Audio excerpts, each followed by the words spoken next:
الحمد لله الذي هدانا لهذا وما كنا لنهتدي لولا أن هدانا الله. الحمد لله الذي امتن على عباده بنبيه المرسل وبكتابه المنزل حتى اتسع على أهل الأفكار طريق الاعتبار بما فيه من القصص والأخبار. প্রথমেই সকল প্রশংসা মহান আল্লাহর জন্য, যিনি আমাদেরকে সুস্থ রেখেছেন এবং জুমার দিনে আমাদেরকে সালাতের পরেই খুব একটা বেশি দেরি হয়নি, আমাদেরকে আরো একটা ভালো কাজে অংশগ্রহণ করার সুযোগ করে দিয়েছেন, আরবি ভাষা। এবং আজকে আমরা সূরা আন-নাস সম্পর্কে আলোচনা করব ইনশাআল্লাহ। তো যেহেতু আল্লাহ তাআলা আমাদেরকে এই সুযোগটা করে দিয়েছেন, আরবি ভাষা শেখার একটা সুযোগ করেছেন। আরবি ভাষা মহান আল্লাহর পছন্দের একটা ভাষা। এই ভাষাতেই আল্লাহ তাআলা কুরআনুল কারীমকে অবতীর্ণ করেছেন, যার কারণে আরবি ভাষা এটা মুসলিমের জন্য, প্রতিটা মুসলিমের একটা স্বপ্নের ভাষা, ভালোবাসার ভাষা হওয়া উচিত এবং এটা শেখার প্রতি আমাদের আগ্রহ থাকা উচিত। তো আজকে আমরা আরবি ভাষার কিছু নতুন শব্দ শিখব। গত ক্লাসে আমরা কিছু শব্দ শিখেছিলাম আলহামদুলিল্লাহ। তো আশা করছি আপনারা সেগুলো শিখে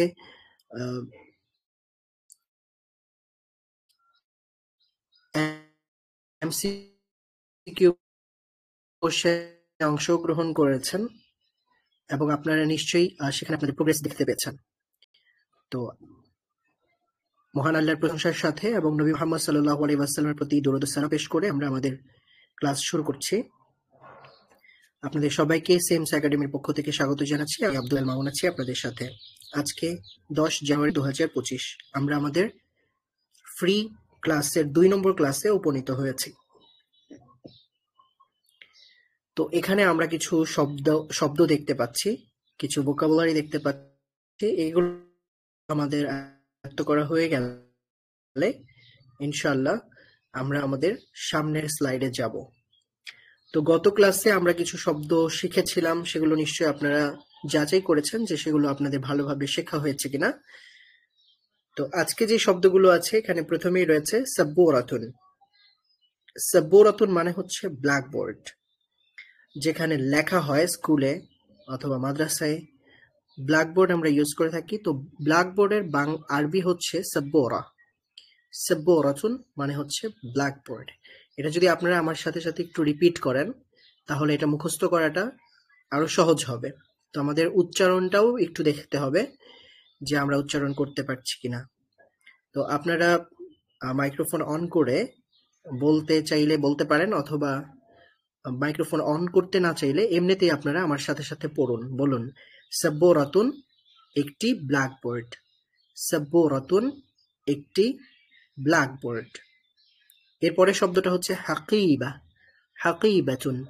হাকিবাতুন মানে হলো একটি ব্যাগ।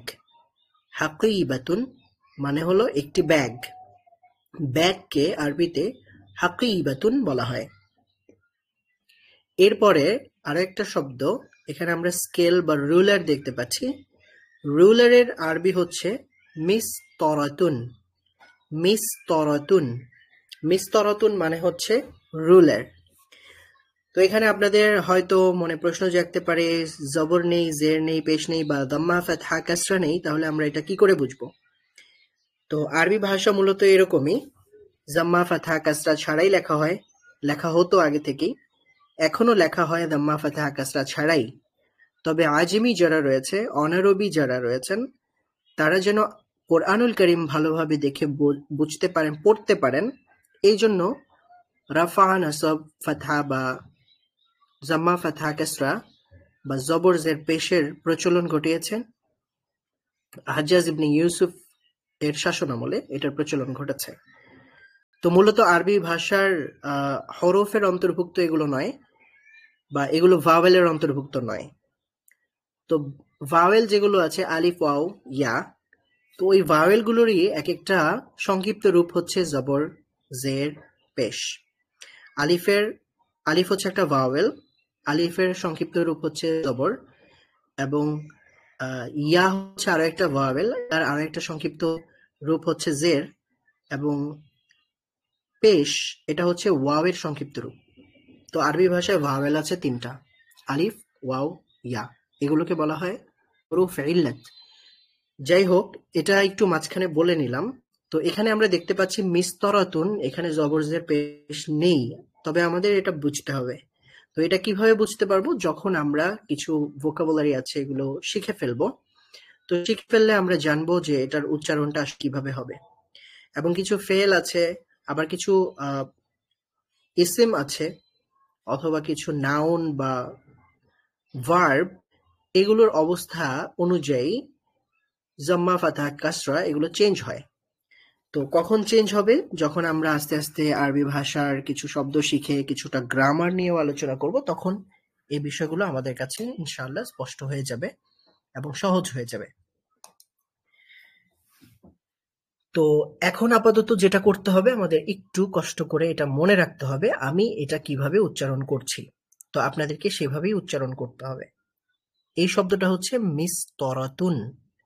আমাদের এটাকে মিস্তরাতুনই বলতে হবে। মাস্তরাতুন বা মুস্তরাতুন এরকম কিছু বলা যাবে না। এই শব্দটা হচ্ছে মিস্তরাতুন। মিস্তরাতুন মানে হলো একটি রুলার। এখানে যদিও দুইটা রুলারের ছবি দেওয়া আছে, তবে এর মানে হলো একটি রুলার। মিস্তরাতুন গত ক্লাসেও আমরা আলোচনা বলেছি যে একটা হচ্ছে নির্দিষ্ট কিছু বোঝায় আর একটা অনির্দিষ্ট কিছু বোঝায়। তো মিস্তরাতুন শব্দটি অনির্দিষ্টভাবে যে কোনো একটা স্কেল বা যে কোনো একটা রুলারকে নির্দেশ করে বা যে কোনো একটা রুলারকে বোঝাচ্ছে। এখানে সবগুলো শব্দই অনির্দিষ্ট, অর্থাৎ যে কোনো একটা বস্তুকে নির্দেশ করছে। কোর্রাসাতুন হলে মানে সাব্বুরাতুন যদি হয় তাহলে যে কোনো একটা ব্ল্যাকবোর্ডকে নির্দেশ করছে। হাকিবাতুন যদি বলি তাহলে যে কোনো একটা ব্যাগকে নির্দেশ করবে। তেমনিভাবে মিস্তরাতুন শব্দ যে কোনো একটা স্কেল অথবা যে কোনো ধরনের একটি রুলারকে নির্দেশ করে। এটা শব্দটা হচ্ছে কোর্রাসাতুন। কোর্রাসাতুন হলো একটি নোটবুক অথবা খাতা আমরা বলতে পারি। কোর্রাসাতুন মানে নোটবুক অথবা একটি খাতা, যে কোনো একটি খাতা।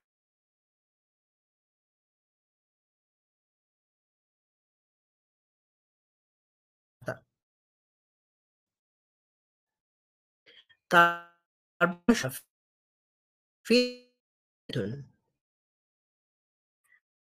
নাফিদাতুন মানে একটি জানালা। তারপরে এটা হচ্ছে একটা রুম অথবা একটি কামরা। তো কামরা অথবা রুমের আরবি হলো হুজরাতুন। হুজরা, হুজরা মানে হলো কামরা বা একটি রুম। হুজরাতুন একটি কামরা অথবা অথবা এটাকে আমরা ভিন্ন আরো একটা শব্দেও বলতে পারি, সেটা হচ্ছে গোরফা। গোরফাতুন, গোরফাতুন মানে হচ্ছে একটি কামরা অথবা একটি রুম। তাহলে রুমের আরবি হলো, আমরা এখানে দুইটি শিখলাম, একটা হচ্ছে হুজরাতুন আর একটা হলো গোরফাতুন। হুজরাতুন, গোরফাতুন মানে হলো একটি রুম অথবা একটি কামরা। তারপরের শব্দটা হচ্ছে মাদ্রাসাতুন। মাদ্রাসাতুন, মাদ্রাসা মানে হলো একটি স্কুল, একটি বিদ্যালয়। যে কোনো একটা বিদ্যালয়কে নির্দেশ করার জন্য আমরা মাদ্রাসাতুন শব্দটি বলতে পারি। মাদ্রাসাতুন মানে একটি বিদ্যালয় অথবা একটি স্কুল। মাদ্রাসা যেখানে দর্স দেওয়া হয়, যেখানে পাঠ প্রদান করা হয়, সেটাকে বলা হয় মাদ্রাসা। তাহলে মাদ্রাসা মানে হলো বিদ্যালয় অথবা স্কুল। এর পরের শব্দটা হলো তাওবিলাতুন। তাওবিলাতুন মানে হলো একটি টেবিল অথবা ডেস্ক আমরা বলতে পারি। তাওবিলাতুন একটি ডেস্ক অথবা একটি টেবিল। তাওবিলাতুন একটি টেবিল, যেটা আমরা বাংলায় টেবিল বলে থাকি। তাওবিলাতুন একটি টেবিল। তাহলে বলুন তো সাব্বুরাতুন মানে কি? সাব্বুরাতুন মানে হচ্ছে একটি ব্ল্যাকবোর্ড। আচ্ছা, আপনারা যদি একটু কোঅপারেট করেন তাহলে একটু ভালো হয়, যদি আমার সাথে সাথে পড়েন। বলেন তো, সাব্বুরাতুন মানে হলো একটি ব্ল্যাকবোর্ড। তারপরে আছে হাকিবাতুন। হাকিবাতুন মানে কি? হাকিবাতুন মানে একটি ব্যাগ। তারপরে আছে মিস্তরাতুন। মিস্তরাতুন মানে একটি রুলার। তারপরে কুর্রাসাতুন। কুর্রাসাতুন মানে একটি খাতা অথবা একটি নোটবুক। কুর্রাসাতুন মানে একটি নোটবুক। তারপরে আছে নাফিদাতুন। নাফিদাতুন মানে একটি জানালা। নাফিদাতুন মানে একটি জানালা। তারপরে শব্দ হচ্ছে হুজরাতুন। হুজরাতুন মানে হলো একটি কামরা অথবা একটি রুম। এর আরো একটা সমার্থক শব্দ রয়েছে, সেটা হলো গুরফাতুন। গুরফাতুন মানে একটি রুম অথবা একটি কামরা। এরপরে রয়েছে মাদ্রাসাতুন।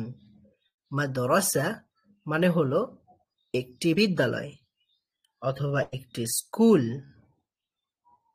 এর পরের শব্দটি হচ্ছে তাওবিলাতুন। তাওবিলাতুন মানে একটি টেবিল অথবা একটি ডেস্ক। তাওবিলাতুন মানে একটি টেবিল অথবা একটি ডেস্ক। মাশাআল্লাহ। তো গত ক্লাসে যে শব্দগুলো ছিল সেগুলো যদি আমি একটু বলি, দুই একটা, যেমন কিতাবুন শব্দটা ছিল, আরো একটা শব্দ ছিল কলামুন। তো এরকম যে কিতাব এবং কলামুন শব্দগুলো, এগুলোর শেষে এই শব্দগুলোর মতো গোল তা ছিল না। এখানে আমরা একটা সিমিলারিটি লক্ষ্য করছি। সিমিলার কিছু বিষয় আছে, যেমন সাব্বুরাতুন এর শেষেও একটি গোলতা আছে, হাকিবাতুন এর শেষেও একটি গোলতা আছে, মিস্তরাতুন এর শেষেও একটি গোলতা আছে, কুর্রাসাতুন এর শেষেও একটি গোলতা আছে। গত ক্লাসে আমরা বলেছিলাম যে আরবি ভাষায় শব্দগুলো পুরুষবাচক এবং নারীবাচক হয়ে থাকে। কিছু শব্দ হয় পুরুষবাচক আর কিছু শব্দ হয় নারীবাচক। তো পুরুষবাচক শব্দের জন্য আমরা ব্যবহার করেছিলাম হাদা এবং যালিকা। হাদা ব্যবহার করেছি নিকটবর্তী বস্তুর প্রতি ইঙ্গিত করার জন্য, আর যালিকা শব্দটি আমরা ব্যবহার করেছি দূরবর্তী কোনো বস্তুর প্রতি ইঙ্গিত করার জন্য। তাহলে সেটা ছিল পুরুষবাচক শব্দের ক্ষেত্রে। আর যদি শব্দটা নারীবাচক হয়, তাহলে নারীবাচক শব্দকে ইঙ্গিত করার জন্য বা নির্দেশ করার জন্য ব্যবহার করতে হয় হাযিহি এবং তিলকা। হাযিহি শব্দটি ব্যবহার করতে হয় নিকটবর্তী কোনো নারীবাচক শব্দকে নির্দেশ করার জন্য, আর তিলকা শব্দটি ব্যবহার করতে হয় দূরবর্তী কোনো নারীবাচক শব্দকে নির্দেশ করার জন্য অথবা ইঙ্গিত করার জন্য। তো এখানে আমরা দেখতে পাচ্ছি যে শব্দগুলো রয়েছে, এই শব্দগুলোর শেষে গোল তা আছে। তো যেই শব্দগুলোর শেষে গোল তা থাকে সেই শব্দগুলো সাধারণত নারীবাচক হয়ে থাকে। সেই শব্দগুলো নারীবাচক। তাহলে নারীবাচক দুই তিন ভাবে হতে পারে, কয়েকভাবে হতে পারে। তো তার মধ্যে একভাবে এইরকম ভাবেই হয়, সাব্বুরাতুন। তো শেষে গোলতা আছে, তার মানে শব্দটা হচ্ছে নারীবাচক। আবার সবসময় গোলতা থাকলেই নারীবাচক হয় না। যেমন কোনো পুরুষের নাম উসামা, উসামা কোনো একজন পুরুষের নাম, তো উসামা লিখতে হলে শেষে একটা গোলতা দিতে হয়, উসামাতুন লিখতে হয়। তো উসামাতুন শেষে গোলতা আছে, কিন্তু সেই শব্দটা কিন্তু নারীবাচক নয়, কারণ হলো উসামা একজন পুরুষের নাম। আবার কিছু শব্দ এরকম আছে যেগুলোর শেষে গোলতা নেই কিন্তু শব্দটা নারীবাচক, যেমন কোনো একজন মেয়ের নাম বা কোনো একজন নারীর নাম জাইনাব, শেষে জাইনাব লিখতে হলে গোলতা দিতে হয় না, জাইনাব লিখলে শেষে একটা বা হয়, কিতাবুনের মতো। তাহলে জাইনাব শব্দটা কিন্তু আবার পুরুষবাচক হবে না, কারণ জাইনাব একজন মহিলার নাম। অতএব নারীবাচক আর পুরুষবাচক শব্দ এটা কয়েকভাবে আমরা আইডেন্টিফাই করতে পারি। একটা হলো, যদি কোনো পুরুষের নাম হয় তাহলে সেটা অবশ্যই পুরুষবাচক শব্দ, আর যদি কোনো নারীর নাম হয় তাহলে সেটা অবশ্যই নারীবাচক শব্দ। আর এখানে যে সব বস্তুগুলো আমরা দেখতে পাচ্ছি, ব্ল্যাকবোর্ড, ব্যাগ, জানালা, রুম, স্কুল, এগুলো তেমন কোনো পুরুষ বা নারী নয়। মানে এগুলো ব্যক্তিগত বা জিন্সগত, জেন্ডারগত কোনো নারী বা পুরুষ নয় এটা। এই কারণে এগুলো, এই শব্দগুলো পুরুষবাচক হচ্ছে কি নারীবাচক হচ্ছে সেটা বোঝার জন্য শেষে যদি গোল তা থাকে তাহলে এটা হলো খুবই বড় একটা আলামত বা বড় একটা চিহ্ন যে এই শব্দটা নারীবাচক।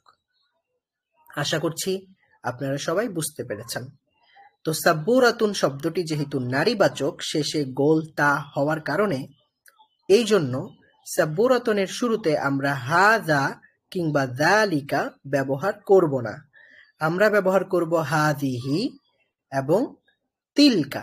যেমন এই যে গত ক্লাসেও আমরা দেখেছি, হাযা এবং যালিকা এই দুইটা শব্দ একেবারে শুরুতে উপরে ডান দিকে দেখুন, হাযা এবং হাদার নিচে লেখা যালিকা, এই দুইটা শব্দ আমরা পুরুষবাচক শব্দের শুরুতে ব্যবহার করতে পারবো।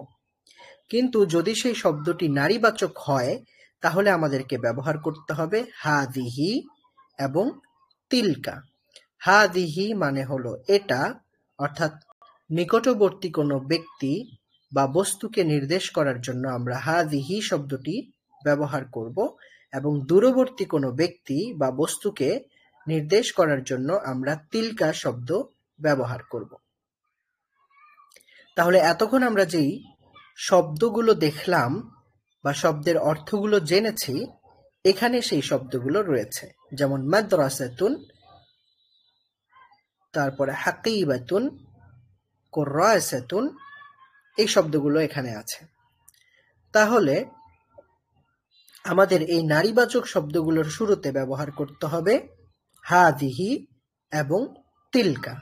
হাযিহি ব্যবহার করব নিকটবর্তী বস্তু বোঝানোর জন্য, এবং তিলকা শব্দ ব্যবহার করব দূরবর্তী কোনো ব্যক্তি বা বস্তুকে বোঝানোর জন্য।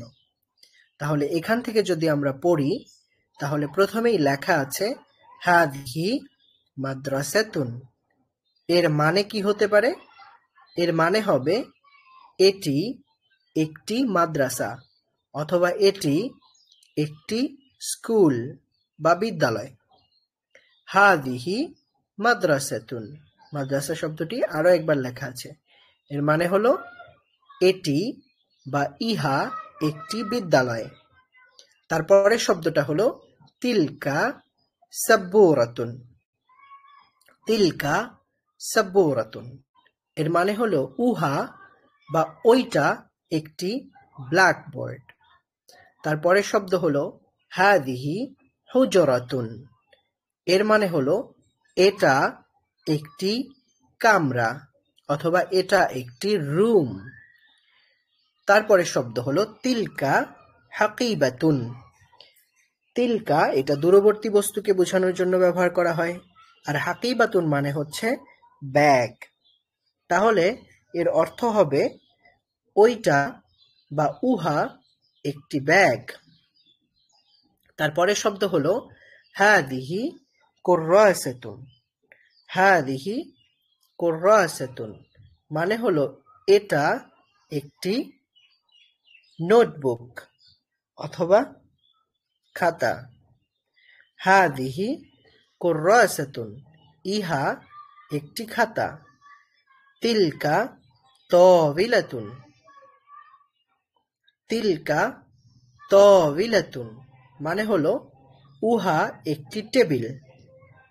তারপরের শব্দ হলো হাযিহি মিসতারাতুন। এর মানে কি হতে পারে? এটা একটি রুলার বা একটি স্কেল। তারপরের শব্দ হলো হাদিহি সাব্বুরাতুন, এর মানে হলো এটা একটি ব্ল্যাকবোর্ড। তিলকা নাফিদাতুন, মানে উহা একটি জানালা।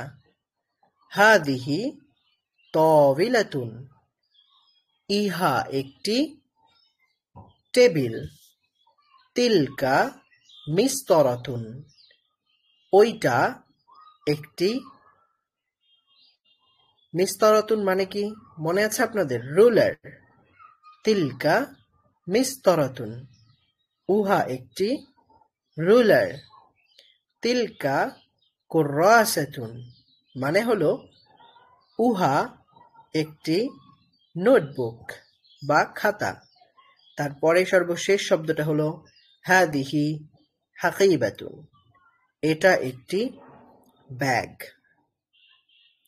আশা করছি আপনারা এই পর্যন্ত যা পড়লাম আর যা আমরা দেখলাম সবগুলো বুঝতে পেরেছেন। তো আগামী ক্লাসে আমাদের এই শব্দগুলো শিখতে হবে এবং আমাদের এর পরবর্তী পেজে যেই শব্দগুলো লেখা আছে এগুলো পড়ে অর্থ বোঝার চেষ্টা করতে হবে। ইনশাআল্লাহ আপনারা যথাসময়ে আপনাদের এই পিডিএফ পেয়ে যাবেন এবং আপনাদের কতটুকু শিখতে পেরেছেন সেটা যাচাই করার জন্য আপনার এমসিকিউ কোশ্চেনও পেয়ে যাবেন ইনশাআল্লাহ। এখন আসুন আমরা আমাদের পরবর্তী অংশে চলে যাই। তো এই দ্বিতীয় অংশে আজকে আমরা সূরাতুন নাস সম্পর্কে জানব, এর অর্থ সম্পর্কে জানব, প্রয়োজনে কিছু বিষয়ের বিশ্লেষণ আমরা করব। প্রথমেই দেখুন সূরা আন-নাস এখানে লেখা রয়েছে। আমি প্রথমে এটা পড়ছি, আপনারাও আমার সাথে সাথে পড়ার চেষ্টা করুন। মাইক্রোফোন অন করেও পড়তে পারেন অথবা চাইলে অফ করেও পড়তে পারেন। সম্ভবত আমি আপনাদেরকে মাইক্রোফোন অন করাটা অ্যালাউ করতে পারিনি, এর আগেই ক্লাস শুরু করে দিয়েছি, এই জন্য অনেকেই কথা বলতে চাচ্ছেন কিন্তু বলতে পারছেন না। সমস্যা নেই, আমরা একেবারে শেষে আপনাদের কাছ থেকে কথা শুনবো ইনশাআল্লাহ। আপনাদের যে প্রশ্নগুলো থাকবে সেগুলো অবশ্যই করবেন এবং উত্তর দেওয়ার চেষ্টা আমরা করব ইনশাআল্লাহ। তো প্রথমেই দেখুন সূরাতুন নাস আমরা যদি পড়ি, প্রত্যেকটা সূরার শুরুতে বিসমিল্লাহ লেখা আছে, বিসমিল্লাহির রহমানির রহিম, এবং প্রতিটি সূরার শুরুতেই বিসমিল্লাহির রহমানির রহিম পাঠ করা এটা সুন্নত। সালাতের মধ্যেও সুন্নত এবং প্রতিটা সূরার শুরুতে পাঠ করা হচ্ছে সুন্নত। তো আমরা যদি সূরা আন-নাসকে পাঠ করি তাহলে এইভাবে পাঠ করব, বিসমিল্লাহির রহমানির রহিম। আপনারা যদি আমার সাথে সাথে পড়েন, যদিও আপনারা আনমিউট করতে পারছেন না কিন্তু আপনারা আমার সাথে সাথে পড়ুন। তো কোরআনুল কারীম তেলাওয়াত করার শুরুতে একটা নিয়ম হলো, মাসআলা হলো আউযু বিল্লাহি মিনাশ শাইতানির রাজিম পাঠ করতে হয়। এটা পাঠ করতে আল্লাহ তাআলা নিজেই নির্দেশ করেছেন, এজন্য আউযু বিল্লাহ পাঠ করা হচ্ছে আবশ্যক। এজন্য আমরা শুরুতে আউযু বিল্লাহ পাঠ করব, তারপরে বিসমিল্লাহ পাঠ করব। আমার সাথে সাথে পড়ুন, আউযু বিল্লাহি মিনাশ শাইতানির রাজিম, বিসমিল্লাহির রহমানির রহিম,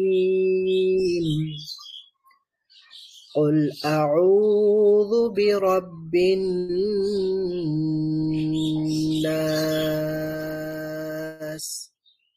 ملك الناس إله الناس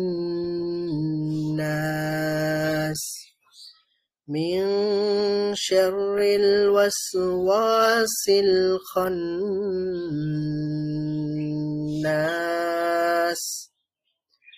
الذي يوسوس في صدور الناس من الجنة والناس। তো এটা আপনারা রেকর্ড দিয়ে দেওয়া হবে, আপনারা রেকর্ডটা চাইলে আরো একবার দেখে নিতে পারেন যদি কোথাও কোনো অস্পষ্টতা থাকে, অথবা কোনো কিছু আবারও দেখার প্রয়োজন হয় বা শোনার প্রয়োজন হয়। তো এখন আসুন আমরা এগুলোর অর্থ সম্পর্কে জানি। তো বিসমিল্লাহির রহমানির রহিম মানে আমরা সবাই জানি পরম করুণাময় অসীম দয়ালু আল্লাহর নামে শুরু করছি। তাহলে দেখেন, আর রহমান মানে হলো পরম করুণাময়, আর রহিম মানে অসীম দয়ালু, আর আল্লাহ মানে তো আল্লাহ। তাহলে আমরা এখানে কি পেলাম? পরম করুণাময় অসীম দয়ালু আল্লাহ। ইসম, ইসম মানে হলো নাম, আর এখানে শুরুতে একটা বি লেখা আছে, বি, বি মানে হলো দ্বারা, আল্লাহর নাম দ্বারা শুরু করছি, বি মানে হলো দ্বারা। তো এখানে ইসমুন শব্দটা ছিল, তবে বা হওয়ার কারণে আলিফটা আর নেই, শুধু সিন আর মিম আছে। তো বিসমিল্লাহ মানে আল্লাহর নামে, আল্লাহর নামে শুরু করছি। তো আল্লাহর আরো একটা অ্যাডজেক্টিভ এখানে আছে, একটা হলো আর রহমান, আরেকটা অ্যাডজেক্টিভ হলো আর রহিম। তো রহমান মানে পরম করুণাময়, আর রহিম মানে অসীম দয়ালু। তাহলে পুরো বিসমিল্লাহির রহমানির রহিমের অর্থ হলো পরম করুণাময় অসীম দয়ালু আল্লাহর নামে শুরু করছি। তারপরে সূরা আন-নাসের প্রথম আয়াতটা হলো কুল আউযু বিরাব্বিন নাস। কুল মানে হলো বলুন, বলো। কুল মানে বলো। আউযু, আউযু মানে আমি আশ্রয় গ্রহণ করছি। বিরব্বিন নাস, রব্বুন মানে হলো রব, প্রতিপালক, আর আন্নাস মানে হলো মানুষ। তাহলে রব্বুন নাস মানে হলো মানুষের প্রতিপালক, আর এখানে বি হওয়ার কারণে রব্বু হয়নি, রব্বি হয়েছে। বি রব্বিন নাস, মানুষের প্রতিপালকের নিকট আমি আশ্রয় প্রার্থনা করছি, এই কথাটা তুমি বলো। এটা আল্লাহ তাআলা আমাদের নবী মুহাম্মদ সাল্লাল্লাহু আলাইহি ওয়াসাল্লামকে উদ্দেশ্য করে বলেছেন, অথবা পুরো মুসলিম জাহানের সকলকে উদ্দেশ্য করে, মানব জাতির সবাইকে উদ্দেশ্য করে আল্লাহ বলেছেন, তোমরা বলো যে আমি মানুষের প্রতিপালক আল্লাহ তাআলার নিকট আশ্রয় প্রার্থনা করছি। এবং মানুষের প্রতিপালক তিনি কে? তিনি মানুষের প্রতিপালক যিনি, তিনি হচ্ছেন আল্লাহ সুবহানাহু ওয়া তাআলা। তো এখানে রব্বিন নাস বলা হচ্ছে, এবং আরো একটা অ্যাডজেক্টিভ এখানে আছে, সেটা হলো মালিকিন নাস। পাশাপাশি তিনি রব্বিন নাস, তো ঠিক আছে, তিনি মানুষের রব, প্রতিপালক, পাশাপাশি তিনি মালিকিন নাস, মানুষের মালিক। মালিক মানে আমরা গত ক্লাসে মালিক ইয়াউমিদ্দিন যখন পড়ছিলাম তখন আলোচনা করেছি। মালিক মানে হলো অধিপতি বা অধিকর্তা, সবকিছুর মালিক, মালিকানায় যার রয়েছে। আর মালিকুন, মালিক মানে হলো রাজত্বের অধিকারী। তো এখানে মালিক লেখা নেই, এখানে লেখা আছে মালিক।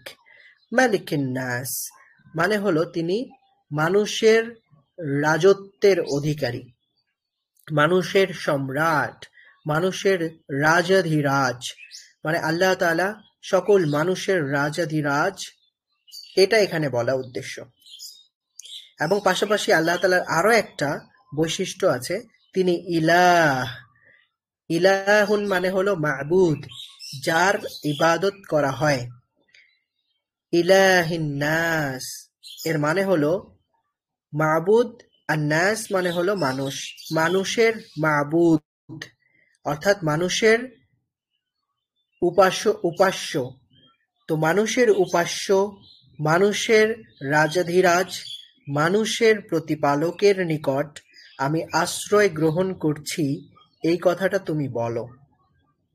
আচ্ছা, তো আমি আশ্রয় গ্রহণ করছি মানুষের প্রতিপালকের কাছে, কিসের থেকে আশ্রয় প্রদান করতে আহ্বান করছি, কোন জিনিস থেকে আমি আল্লাহ তাআলার নিকট আশ্রয় চাচ্ছি, সেটা পরবর্তী লাইনে লেখা আছে, পরবর্তী আয়াতে লেখা আছে। তো আশ্রয় চাচ্ছি কিসের থেকে? মিন মানে হলো থেকে, শাররিন, শাররুন মানে হলো খারাপ জিনিস, অথবা কি বলা যায়, মন্দ বিষয়, যেটা মানুষের ক্ষতি করে, ক্ষতি, শাররুন মানে ক্ষতি। তো এখানে বলা হচ্ছে মিং শাররিল ওয়াসওয়াস, ওয়াসওয়াসুন মানে হলো ওয়াসওয়াসা, ওয়াসওয়াসা এটা আমরা জানি। ওয়াসওয়াসা শব্দটা আমরা বাংলায়ও ব্যবহার করি। ওয়াসওয়াসা মানে হলো এক ধরনের আহ, কুমন্ত্রণা অথবা এক ধরনের হীনমন্যতা বা আত্মবিশ্বাসহীনতা। আমি একটা কিছু করেছি, এখন এই কাজটা কি ভালো হলো না খারাপ হলো, আমি দ্বিধাদ্বন্দ্বে পড়ে গেলাম। বা আমি কি ভালো কাজটা করব না খারাপ কাজটা করব, এ নিয়ে আমি দ্বিধাদ্বন্দ্বে পড়ে গেলাম। আমি কি ওযু করেছি না করি নাই, এ নিয়ে দ্বিধাদ্বন্দ্বে পড়ে গেলাম। এটাকে বলা হয় ওয়াসওয়াসা। তো এখানে ওয়াসওয়াসার কিছু মন্দ দিক রয়েছে। তো ওই মন্দ দিক থেকে আমি আল্লাহর নিকট আশ্রয় প্রার্থনা করছি। মিং শাররিল ওয়াসওয়াসিল খন্নাস। এখানে খন্নাস মানে হলো আত্মগোপনকারী শয়তান, মানে আত্মগোপনকারী। আল খন্নাস মানে আত্মগোপনকারী, যে নিজেকে গোপন করে রাখে এবং গোপন করে নিজেকে গোপন করে রেখে সে কুমন্ত্রণা দেয়, ওয়াসওয়াসা দেয়। তো নিজেকে গোপন করে রাখা আত্মগোপনকারীর কুমন্ত্রণার ক্ষতি থেকে আমি আমার রবের নিকট আশ্রয় প্রার্থনা করছি, এটা তুমি বলো। আশা করছি আপনারা বুঝতে পেরেছেন। তাহলে আমরা এখানে কি বললাম? মিন মানে থেকে, শার মানে ক্ষতি, আল ওয়াসওয়াস মানে হলো কুমন্ত্রণা, আল খন্নাস মানে আত্মগোপনকারী। তাহলে পুরোটার অর্থ হবে আত্মগোপনকারীর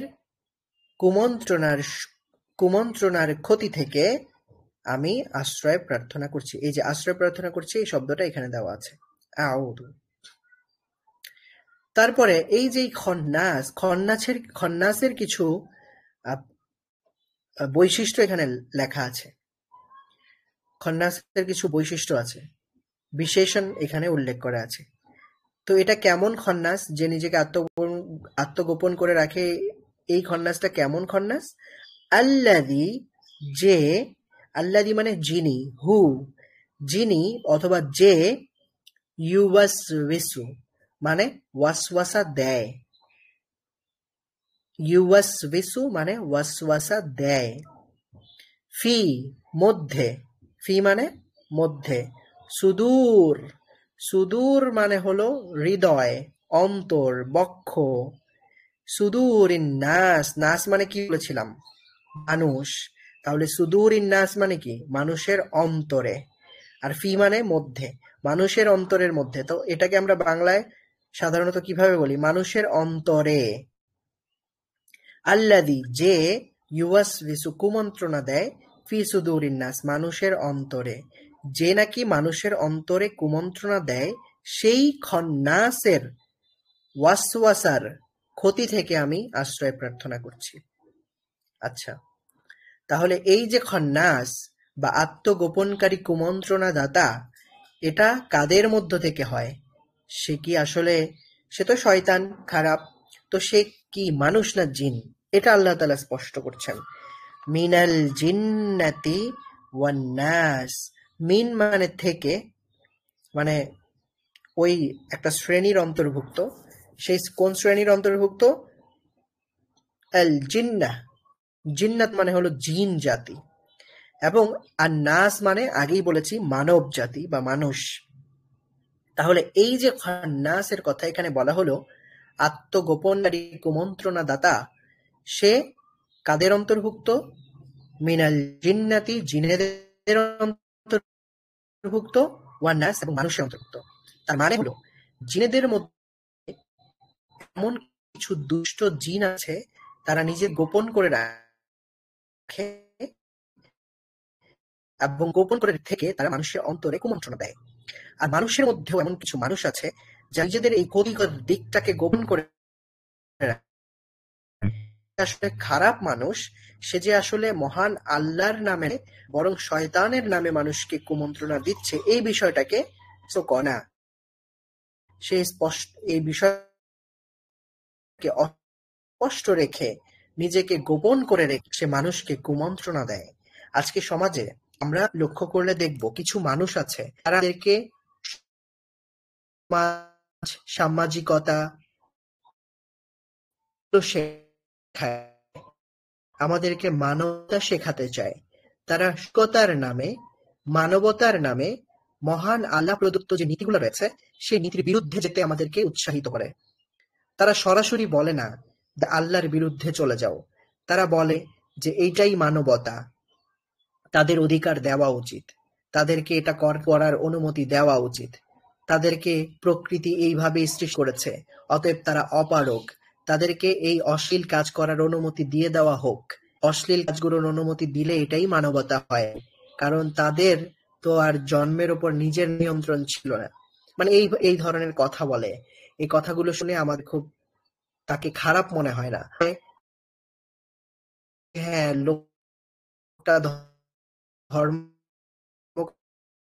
কর্ম বুঝে না, তবে লোকটার মধ্যে মানবতা বোধ আছে, লোকটা একটু নরম মনের মানুষ। এই জন্য চলে গিয়েও সামাজিক শৃঙ্খলার বাহিরে চলে গিয়ে সে যেই আহ, বিষয়টার কথা বলছে, সেই বিষয়টা আসলে সে না বুঝে বলছে, কিন্তু তার উদ্দেশ্য খারাপ না, তার উদ্দেশ্য ভালো, এটা আমাদের কাছে অনেক সময় মনে হয়। তাহলে এই যে মানুষটা যে খারাপ, সে যে ইয়াহুদি খ্রিস্টানদের চক্রান্তের একটা অংশ, তারা যে ইসলামকে এই পৃথিবী থেকে নিঃশেষ করার জন্য চক্রান্ত করে যাচ্ছে, কাজ করে যাচ্ছে, তাদের এজেন্ডা বাস্তবায়ন করছে, শয়তানের এজেন্ডা বাস্তবায়ন করছে, এটা আমরা বুঝতে পারছি না। আমরা মনে করছি যে সে তো ধর্মকর্ম বুঝে না, এই জন্য সেই কথা বলেছে। আর না ভাই, সে ধর্মকর্ম বুঝে না ঠিক আছে, সে যে এটা যে ইসলামের খিলাফ এটাও সে জানে, কিন্তু তারপরেও সে এটাকেই প্রমোট করছে, এটাকেই প্রচার করছে। আজকে অবৈধ সম্পর্ক, অবৈধ সম্পর্কের ছড়াছড়ি, এগুলোকে প্রমোট কে করে? এগুলো মানুষ করে, মানুষেরা এগুলা প্রমোট করে। তো মানুষেরা এগুলা প্রমোট করে কিভাবে? আবার ভালো লেবেল লাগিয়ে, ভালো মোড়কজাত করে। মানে সেই মোড়কটা এরকম মোড়ক যে আপনি নারী পুরুষের মধ্যে কোনো পার্থক্য করছেন না, তার মানে আপনি ভালো মানুষ। মানে এই বিষয়টাকে ভালোর মানদণ্ড দাঁড় করিয়েছে তারা, এবং ভালোর একটা স্কেল দাঁড় করানোর চেষ্টা তারা করেছে এবং প্রায় সফলও হয়ে গেছে। আজকে আমরা বুঝি না তাদের চক্রান্তের ব্যাপারে, আমরা মনে করি যে সে ধর্মকর্ম জানে না দেখে এই কথা বলেছে, জানলে তো আর বলতো না। আসলেই ঠিক, সে ধর্মকর্ম জানে না অথবা মানে না, জানে কিন্তু তারপরেও সে ধর্মকর্মের বিরুদ্ধেই যেতে চায়, ইচ্ছাকৃতভাবে, পূর্ব পরিকল্পিতভাবেই সে এই বিষয়গুলোর প্রমোট করে যাচ্ছে। তো এই ধরনের মানুষ যারা, তারাও কিন্তু খন্নাসের অন্তর্ভুক্ত, তারাও আত্মগোপনকারী খন্নাস, তারাও আত্মগোপনকারী,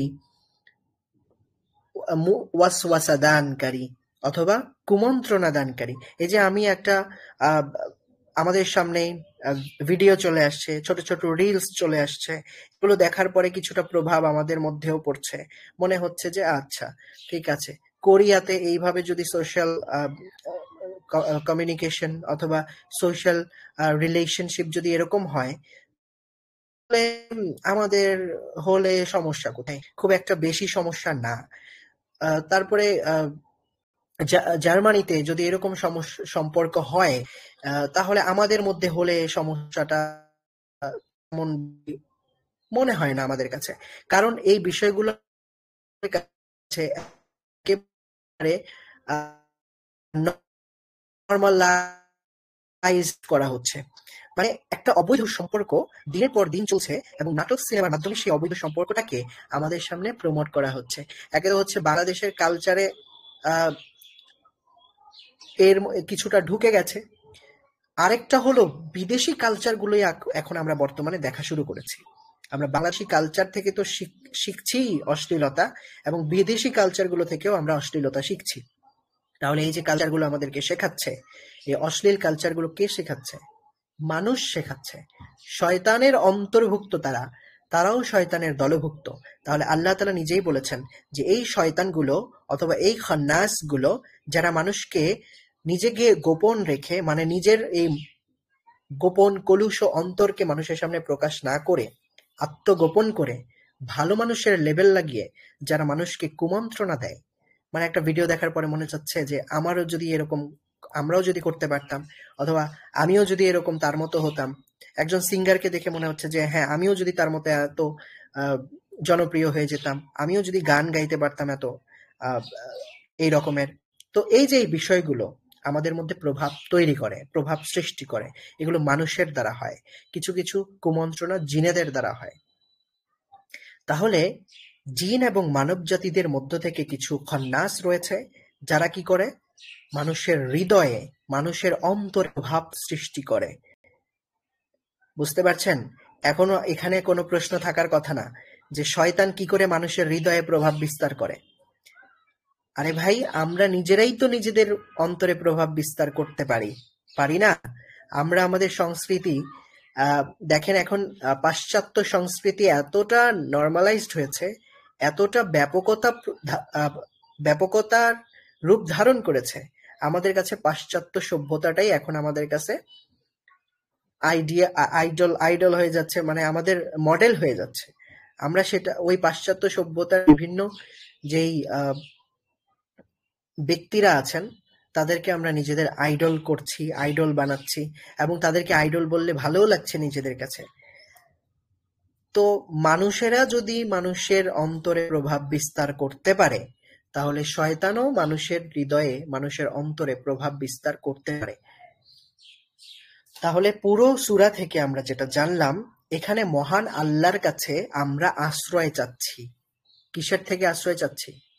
এই কুমন্ত্রণা থেকে আশ্রয় চাচ্ছি। তাহলে বর্তমান যুগে এই সূরাটার খুবই প্রয়োজন রয়েছে। এটা একটা ঔষধের মতো কাজ করে। আল্লাহ রসুল মুহাম্মদ সাল্লাল্লাহু আলাইহি ওয়াসাল্লামকে যখন জাদু করা হয়েছিল, তিনি জাদুগ্রস্ত হয়েছিলেন। হ্যাঁ, তিনি একজন নবী হয়েছেন বলে কি তাকে জাদু করা যেতে পারে না? তার উপরেও প্রভাব বিস্তার করা যেতে পারে। তো শয়তান এই শক্তির মাধ্যমে একজন ইহুদি আল্লাহ রসুল সাল্লাল্লাহু আলাইহি ওয়াসাল্লামের উপরে জাদু প্রয়োগ করেছিল, কালো জাদু যেটাকে বলে। তো আল্লাহ রসুল সাল্লাল্লাহু আলাইহি ওয়াসাল্লাম এই সূরাগুলোর মাধ্যমে তিনি পরিত্রাণ পেয়েছিলেন। সূরা আল ফালাক রয়েছে, সূরা আন নাস রয়েছে। তো আজকে আমরা একটা সূরা সম্পর্কে জানলাম, সূরা আন নাস।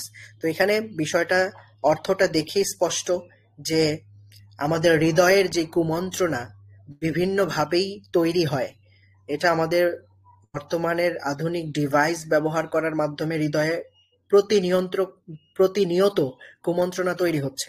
যে আমি আমার সমাজে থেকে এই পাপটা করতে পারছি না, তাহলে আমি আমার এই সমাজটাকেই ছেড়ে দেই, এই সোসাইটিটাকেই ছেড়ে দেই, যেই সমাজে এটার বৈধতা দেওয়া হয়েছে সেখানে চলে যাই।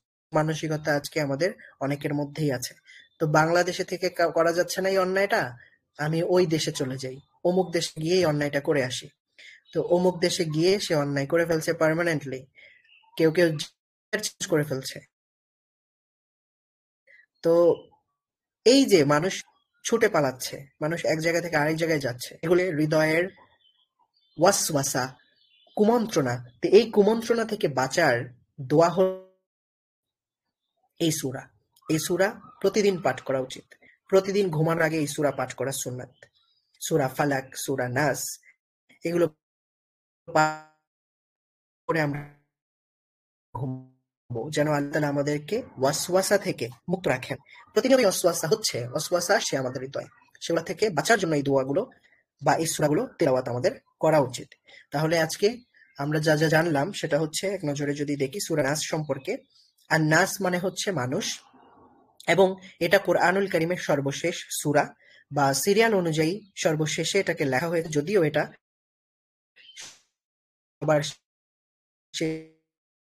অবতীর্ণ হয়নি, কিন্তু সিরিয়াল অনুযায়ী সর্বশেষে লেখা হয়েছে আল্লাহ রসেন, আল্লাহ তাআলার আদেশ অনুযায়ী বা আল্লাহ তাআলার ইঙ্গিত অনুযায়ী। অতএব সূরা আন-নাস এটা কোরআনুল কারীমের সর্বশেষ সূরা, এবং এর নাম্বার হচ্ছে 114, মানে 114টা সূরা পবিত্র কোরআনুল কারীমে রয়েছে, এবং এটাই সর্বশেষ সূরা। এবং ঘুমের আগেই সূরাটি পাঠ করা সুন্নত, যেমনটা একটু আগেই বললাম। এবং জনৈক ইহুদি রাসূলুল্লাহ সাল্লাল্লাহু আলাইহি ওয়াসাল্লামের উপরে জাদু করেছিল, তারপরেই এই সূরা নাজিল হয়েছিল মহানবী সাল্লাল্লাহু আলাইহি ওয়াসাল্লামকে পরিত্রাণ দেওয়ার জন্য, এটাও আমরা বলেছি। এবং কুমন্ত্রণা দাতা হলো দুই, সেটাও আমরা জেনেছি। কুমন্ত্রণা দাতা দুই শ্রেণীর, একটা শ্রেণী মানুষের অন্তর্ভুক্ত, আরেকটা শ্রেণী জিনেদের অন্তর্ভুক্ত। আশা করছি আপনারা সবাই আজকের ক্লাসটি উপভোগ করেছেন এবং সবাই বুঝতে পেরেছেন। এতক্ষণ আমাদের সাথে সময়ের জন্য আপনাদের সবাইকে জাযাকুমুল্লাহু খাইরান। আল্লাহ তাআলা আপনাদের সবাইকে উত্তম জাযা দান করুন। আল্লাহ আপনাদের আরবি শেখার যাত্রাকে শুভ করুন। আল্লাহ আপনাদেরকে আরবি শেখার সুযোগ করে দিন এবং আল্লাহ তাআলার দ্বীনের উপরে চলার সুযোগ আল্লাহ তাআলা আমাদের সবাইকে দান করুন। আমিন। ওয়া আখির দাওয়ানা আলহামদুলিল্লাহি রাব্বিল আলামিন।